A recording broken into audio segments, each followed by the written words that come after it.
ovog činjeničnog supstrata drugčija odluka se nije mogla niti donijeti. Nema nikakve sumnje, niti zrno sumnje da bi bio nadležan EPO za ovaj slučaj, a ne USKOK. Naime, radi se o nekoliko slučajeva i samo jedan vrlo neizravno povezan s europskim novcima. To je slučaj u Splitu. Da bi se radilo u nadležnosti EPO-a, potrebno je da središnja aktivnost zločinačkog udruženja bude usmjerena ka sredstvima Europske unije. EPO je vodio izvide, otvorio istragu tek 15. ovog mjeseca, dakle u petak je donio rješenje o provođenju istrage. Nije postupio prema uredbi i po načelu lojalne suradnje i međusobnog obavještavanja.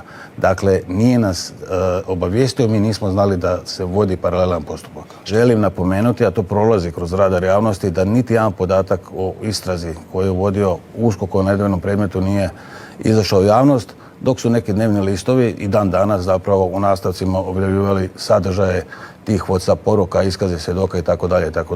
Zna se tko ima koje podatke. Kazneni postupak ne poznaje najbrži prst. Znate, sada je netko prvi započeo, a nije započeo. Mi smo prvi započeli nakon uhićenja ministra zdravstva, tek onda je doneseno rješenje o provođenju istrage od strane EPO-a u kojem nas oni nisu obavijestili. A ovo sve drugo su političke i osobne kvalifikacije na koje sam Milanovića navikao i na njih se zapravo ne obazirem.